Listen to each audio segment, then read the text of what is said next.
By the end of the U.S. Civil War in 1865, between 1/4 and 1/3 of all soldiers in the Union Army were immigrants. Counting the sons of immigrants, this number may be as high as 43%. These men were Irish, German, Scottish, Italian, French, Polish, and Scandinavian.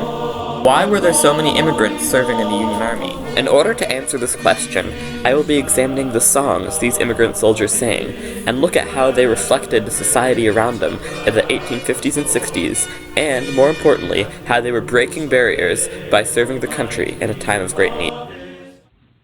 Well, American immigration it looks different than it does today because it was mostly from Europe. Immigrant groups that people in the mid-19th century talked about the most were the Germans and the Irish.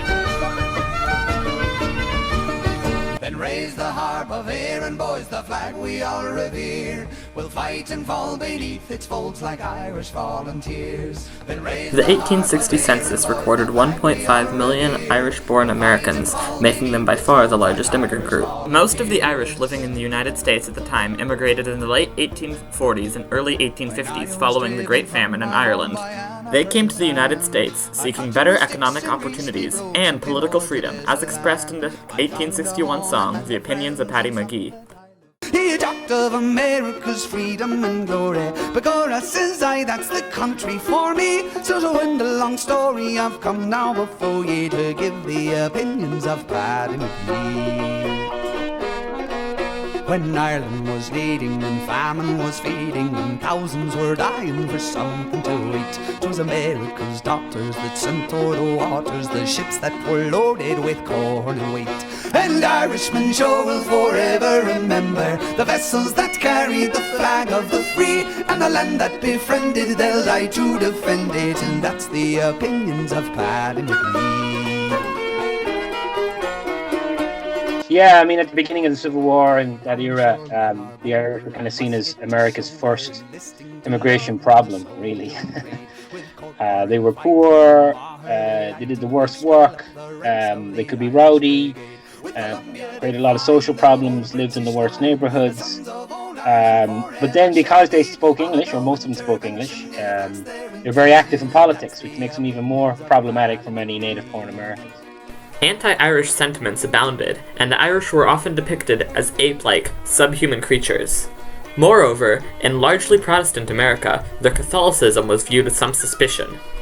The Irish were perceived as being a kind of racial other. They were seen as being inferior because of their kind of genetic or kind of racialized qualities. Despite their poor treatment in the United States, the Irish still turned out disproportionately to fight for the Union Army. It is estimated that over 200,000 Irish-born immigrants enlisted in the course of the Civil War. Many of the Irish served in organizations like militias or volunteer fire departments, and so many of those organizations directly converted into military regiments. In Indiana, the 35th Infantry, or 1st Irish, was an example of one of these regiments. So why did so many Irish enlist? Well, part of it was, major recruitment efforts. And the endorsement, basically, of their church, of their political leaders, of the ethnic press. Famously, the Boston Pilot, the most premier Irish Catholic newspaper in America at the time, which is a big critic of nativists, big critic of the Republican Party, but its banner was, "Our union, it must be preserved, and the Irish must go fight for this union." And the other thing they did was they often connected the cause of Ireland with the cause of the United States. So that, by fighting for the United States and preserving the United States, you would help free Ireland from Great Britain. The idea of connecting the struggle of the Civil War with the struggle against England is expressed in a Civil War version of the well-known folk song, Whiskey in the Jar, called We'll Fight for Uncle Sam. In any sort of manner, until the South comes back again beneath the starry banner. And if John Bull should interfere, he'd suffer for it truly, for soon the Irish volunteers would give him Mally Dooley. They'll fight for Uncle Sam. The Irish also saw serving in the military as a way to gain acceptance into American society. Irish Americans saw service in the Civil War as an opportunity to kind of claim American identity and to become American. There were a lot of different groups that thought this way. African Americans thought the same way about service in the Civil War. That this is our opportunity to kind of show that we are Americans. And so, for the Irish, many of them embrace this idea. At the same time, the story of the draft riots in the summer of 1863 complicates that considerably. By 1863, New York's urban Irish population was expressing discontent at the failing wartime economy and the very high casualty rates in Irish regiments. A new draft, which allowed the wealthy to pay their way out of military service, pushed things over the edge. In much of New York's poorer population, most of them Irish, rose up in a riot in July of 1863. Their discontent over the draft is expressed in a parody of the popular Civil War tune, "We Are Coming, Father Abraham." "We are coming, Father Abraham, 300,000 more. We leave our homes and firesides as bleeding hearts and sore. Since poverty has been our crime, we bow to thy decree. We are the poor and have no wealth to purchase liberty." The general disorder soon turned into directed race riots against the African American community in the city. Between 119 to 120 people were killed, many of them African American. Much of this anger stemmed from Irish fears that blacks would replace them in low-wage jobs after they were freed. This could not be more different from the next group we will discuss, the Germans. I comes just now to tell you how I goes mit regimentals to schlag them foes of liberty like them old continentals, but fights mit England long ago to save that Yankee eagle, and now I gets my soldier clothes and I goes to fight mit Seagull. Approximately 500,000 Germans immigrated to the United States between 1820 and 1860. They came from several of the German states and the Russian Empire, as no united Germany existed at the time.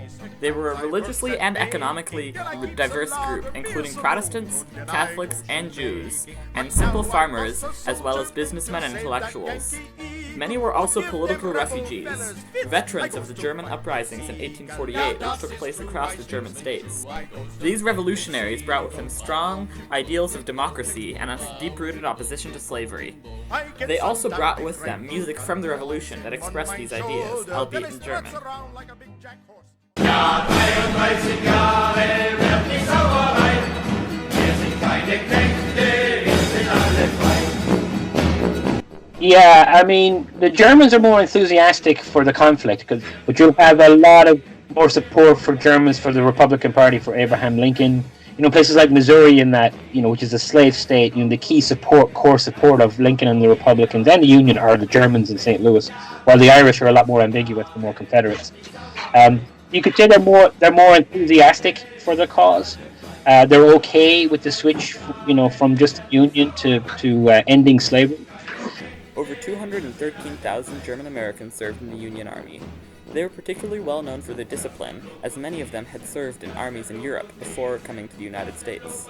German regiments often drew from a group of social and gymnastics clubs called Turner Societies. Members of these clubs, called Turners, strongly advocated for the Union cause, and even served as President Lincoln's bodyguards. The Turners building in Indianapolis still stands today in Meridian Street. In key border states that had slavery but remained in the Union, Germans made up an important demographic. In Missouri, the German population almost single-handedly kept the state in the Union and forced the Confederate sympathizing government into exile. While the German and Irish made up the majority of immigrants in America at the time, they certainly were not the only groups that contributed to the Civil War. For example, the 58th New York, also known as the Polish Legion, was composed mainly of soldiers who had immigrated from Poland. As Catholics, they were subject to great suspicion, but they proved their mettle at Gettysburg. Scottish immigrants from New York also formed the 79th New York Infantry Regiment, known as the Cameron Highlanders. What began as a social club for Scottish men developed into the United States' only kilt-wearing regiment in history. As Protestants from the British Isles, the Scottish were generally better received than other immigrant groups. However, they still experienced discrimination and had to set out to break barriers by serving in the army. All the immigrant groups participating in the Civil War came in facing great discrimination and difficulties in the United States. However, through their service in the war, they proved to the country that they were good citizens and broke barriers in gaining acceptance to American society.